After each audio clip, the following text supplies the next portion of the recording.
praise the Lord, hallelujah. Ang pinakamataas na pagpupuri, pagluluwalhati, at pagsamba ay para sa ating pinakamamahal na Panginoon Jesus po lamang.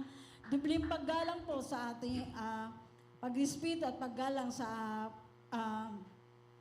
patuloy na pag-alaala sa mga ginintuang turo at aral na ating dearly beloved Honorable Pastor Wilde E. Almeida at beloved Honorable Assistant Pastor Lina C. Almeida. Greetings to the all beloved Almeida family, sa lahat ng beloved preachers, beloved workers, and beloved brethren. Magandang gabi na po sa mga pangyarihang pangalan ni Jesus. Nais ko pong pasalamatan ating pinakamamahal na Panginoon Jesus sa lahat ng mga himala at kabutihan niya po sa aming buhay. Mula po na makakilala po ako sa ating mahal na Panginoon sa pamamagitan po ng TV program, Way Back Year 1990 po mga minamahal. Talagang ang mahal na Panginoon dito ay dakilang manggagamot sa lahat. Bago po ako makakilala sa mahal na Panginoon, para sa hindi pa ako nakakarinig aking patotoo, ay nanggaling po ako sa iba-ibang born again group po na ang buong akala ko po ay nasa tama po yung na paglilingkod sa mahal na Panginoon. Ngunit sa pangangaral po ating minamahal, ginagalang na Evangelista Wilde Estrada Almeida, 6 months po ako na nag-observe sa banal na gawain na ito. Tinitiknot ko po ang mga pangangaral na ating minamahal ginagalang na pastor na talagang tumpak po sa banal na kasulatan, mga minamahal. So, patuloy po ako na naging televiewer, umabot po ng 6 months. Din dumalo po ako sa dako ng Lunita Grandstand, which is mga minamahal na paglipat po sa dako ng Amorante Stadium, doon po ako nagpabotismo sa tubig sa makapangyarihang pangalan ni Jesus, na doon mga minamahal, naghimala po agad ang mahal na Panginoon sa aking buhay. Dahil po mga minamahal, yung karamdaman ko po na acute tonsillitis na ready to operation, noong mga time na yun, bago po ako ilubog sa tubig, nilalagnat po ako, excuse me po sa mga kumakain, talagang lalamunan ko po yan ay nagsarado po yun sa malalaking tonsillitis na nagsalubong po yun, puro nana po yun, mga minamahal. Ngunit pag-ahon ko po sa tubig after baptism, hallelujah, nagtaka po ako mga minamahal, nakalunok po ako ng aking laway kasi kahit laway ko po hindi ko malunok, hindi po ako makakain. Almost 1 week po yun na nilalagnat ako on and off po mga minamahal. Ngunit pagtingin ko po sa salamin, na talagang naglaho po lahat yung namamaga sa aking lalamunan. Instantly po akong pinagaling na ating pinakamamahal na Panginoon Jesus. So patuloy po ako naglingkod sa ating mahal na Panginoon.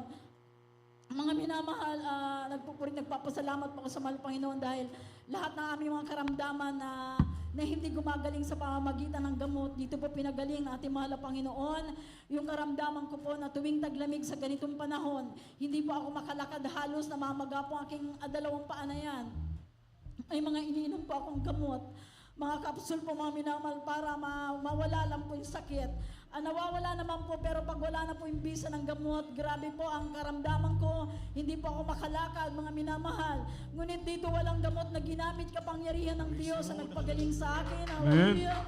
Hallelujah. Alam mo mga minamahal, alam niyo po mga minamahal, aking beloved husband ay may karamdaman din po sakit sa puso, acute almoranas, marami po siyang karamdaman na hindi gumagaling sa pamamagitan ng gamot. Lagi pong hirap siya sa medical, tuwing aalis po siya papunta sa ibang bansa. Alam niyo mga minamahal, dito po walang gamot na ginamit, patuloy po kami sumunod sa kaluban ng mahal na Panginoon. Pinagaling po siya ng lubusan ating dakilang Diyos na buhay. Hallelujah. Amen. Nagpupuri po at nagpapasalamat po ako sa mahal na Panginoon dahil dito po kami pinagpala sa lahat ng bagay. Alam niyo mga minamahal, year 2019, mga minamahal, sabi ko sa aking beloved husband, mag-stop na po siya sa pag-trabaho sa barko. So, noong mga time na yun, mga minamahal, tinawagan po siya ng opisina nila para paalisin muli. So, ang prayer ko po is, wag na, magpatuloy na lang kami sa pagpapakainit sa malapan sa paglilingkod. So, mga minamahal, gusto pa aking beloved husband is makabalik ulit doon sa barko. So, nag-ano po siya ng mga papers niya, inaayos niya. Pagdating po sa medical, bagsak po siya mga minamahal, positive po siya sa COVID, which is wala naman po siyang nararamdaman, wala pong sign sa kanya na may karamdaman po siyang COVID. Ngunit talagang bagsak po siya sa medical, marami pang nakita sa kanya na wala naman po siya nararamdaman. So isa sa mga sign po yun na ayaw na po ng mahal na Panginoon na talagang makaalis po siya. So, ang iniisip namin mag-asawa talagang susubukin kami sa financial dahil hindi na po siya makakapagtrabaho sa ibang bansa. Ngunit mga minamahal, ang Diyos dito ay makapangyarihan sa lahat. Amen. Ang posible sa tao ay laging posible sa ating mahal na Panginoon. That's right. Mas lalo po kami pinagpala sa lahat ng bagay, mga minamahal. Sa imalang kamamaraan ng mahal na Panginoon, binigyan po kami ng katalinuhan natin dakilang Diyos na buhay. Amen. Na mga pagbayansin ng iba't ibang uri ng sasakyan sa imalang kapamaraan natin mahal na Panginoon Jesus. Praise the Lord. Nagpupuri nagpapasalamat po kami sa mahal na Panginoon. Hallelujah. Alam naman minamahal, nais ko rin po sariwain ang kabutihan ng Diyos. Almost magti 3 years na po ang nakakaraan. Hindi ko lubos sa kalayan magkakaroon akong ganong karamdaman, biglaan po. Pumunta po ako sa isang lugar na may bibili po ako importanteng bagay. Mga minamahal, bigla pong lumagutok ang aking tuhod. Hindi na po ako makatayo. Mag-isa lang po ako, wala akong kasama ng mga time na yon. Hirap na hirap po mga minamahal. Gusto kong po simigaw sa sakit.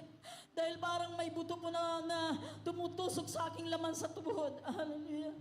Ngunit mahal na Panginoon, nag-provide po ng tao na hinatid po ako sa aming tahanan. Talagang hirap na hirap po ako mga minamahal. Binubuhat po ako sa loob ng bahay namin, aking pinabidas pa na, hallelujah. Talagang hirap po ako mga minamahal. So, kinabukasan, talagang lalong lumala aking karamdaman. Araw ng Martes po yun. Hindi po ako nagkakamali. So mga minamahal, sabi ang aking beloved husband, magpatingin tayo sa doktor kung anong nangyayari sa mga tuhod mo na yan. So nagpatingin po kami, mga minamahal, nagpatingin po ako. So nakita po nila na nung una po mga minamahal, niresitahan po ako ng gamot. Within 6 months po daw po, iinumin ko po yun. So, sabi sa akin, pero yung gamot na yan, hindi po ako sure na nagagaling ka dyan. At maaari yung kidney mo ay maapektuhan sa lakas ng gamot na inumin mo. So mga minamahal, talagang nag-isip po ako, hallelujah. Sabi sa akin, pag hindi daw gumaling sa loob ng 6 months, kailangan daw maoperahan po yung aking tuhod. Hallelujah. So bumalik po kami, hindi po ako uminom ng gamot, mga minamahal. Nagpahatid po ako dito sa fasting area, dito sa dako ng binyo na to ng Marilao. Dahil alam ko po, ang kapangyarihan ng Diyos ay walang kapantay. Hallelujah. Hallelujah. Amen. Nung dinala po ako ng aking binabidaswan, talagang hirap po ako. Hallelujah. Unang araw po mga minamahal, talagang hirap po ako. Pangalawang araw, nakalakad po ako ng unti-unti patungo ng CR. Hanggang kina-Merkulisan, pinagaling po ako ng mahal na Panginoon. Nakalakad po ako ng Amen. maayos. Walang Hallelujah. gamot na ginamit, mga minamahal. Ngunit, bumalik po ulit yung sakit na yun pag uwi ko sa aming tahanan. So napilitan po ako tumungo sa isang doktor para makita ng lubos yung nasa tuhod ko. Ang sabi po ng doktor sa akin, kinakailangan daw po operahan ang aking tuhod na to, hallelujah, at lalagyan ng bakal dahil po yung pagitan na mayroon nagpo-protect po sa Meniscus. parihas buto, ay nawala na po yun. Kumbaga nawala na po yung collagen niya sa loob ng tuhod ko po. Mga minamahal, kailangan lagyan ng bakal. Ngunit mga minamahal, ang Diyos dito ay totoong dakilang manggagamot. Right, Siya ang hallelujah. magaling sa akin, walang operasyon, walang gamot. Hallelujah. 3 years ago yan na nangyari. Hanggang ngayon sa mga oras na to, nakakaluhod po ako ng maayos. Hallelujah. Nakakalakad ako ng maayos. Hallelujah. Nagpupuri, nagpapasalamat ako sa mahal na Panginoong Jesus. Dahil po mga minamahal, nung Monday lamang, itong Monday, talagang pag bumabangon po ako, umiikot na aking paningin. Hindi pa ako makatulog nung Sunday night, mga minamahal. So, I schedule po na mag-fasting ng ayuno dito nung Monday, mga minamahal. So, parang hindi ako matutuloy. Ngunit ang mahal na Panginoon, pag siya po ang kumilos, ay walang makakahadlang, mga minamahal. Amen. Nung binipi po ako ng aking binabinas pa, napakataas ng blood pressure ko. Hallelujah. Kaya po pala ako nahihilo at nagblublo pa ako tuwing at babangon ako. Ang maraming tubig lumalabas sa aking bibig, mga minamahal. Hirap na hirap po ako. Nagpadala po ako dito sa ayunuhan. Hallelujah. Alam niyo, mga minamahal, kahapon ng gabi, talagang pinagaling po ako nating mahal na Panginoon Jesus. Kagabi po ako Praise the minamahal. Hallelujah. Nagpapaka-pray ako sa beloved children, beloved parents in the Lord. Hallelujah. Sa mga oras na to, pinagaling po ako nating pinakamamahal na Panginoon Jesus. Wala na po akong masabi sa kapangyarihan ng Diyos. Hallelujah.